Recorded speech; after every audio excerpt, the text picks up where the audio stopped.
بسم الله الرحمن الرحيم. اهلا وسهلا بكم في حلقه جديده من حلقات عياده اللواء طبيب احمد فاروق منير، استشاري جراحه الاوعيه الدمويه وزراعه الكلى والكبد. اهم حاجتين في العلاج بالطرق دي ان انا ابقى ضامن ان الدوالي ما ترجعش، ان انا لما بعمل الدوبلكس وبشوف اذا كان في ارتجاع في الصمامات والثواقب لازم تتربط، وبعد ما بربط الصمامات والثواقب بعالج الدوالي يا بليزر يا فوم يا كلاكس. طب انا ربطتها وعالجت الدوالي وشلتها، الدوالي لو اتعملت صح واختياراتك تمت صح، ربطت الصمامات والثواقب صح، واخترت الوسيله والاداه اللي تعملها المريضه صح، يبقى عمرها ما هترجع. عشان كده معاه يجي يقول لي الدوالي بترجع، بقول له لو رجعت عيب جراح.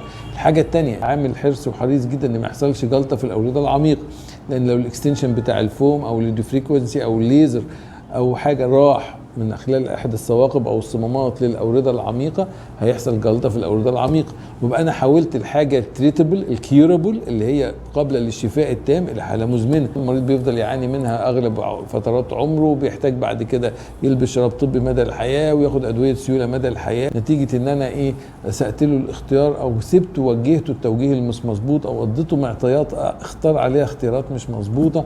علشان كده بنقول لا، دي امانه ان انا علاج الدوالي علاج سهل. الدوالي ما بتعملش حاجه غير حاجه من اتنين، يا تقل يا ورم، اي حاجه تانية لا. مع الوقفه الكبيره ومع الاحتقانات كل سنه وانتم طيبين، واشوفكم في لقاء اخر ان شاء الله.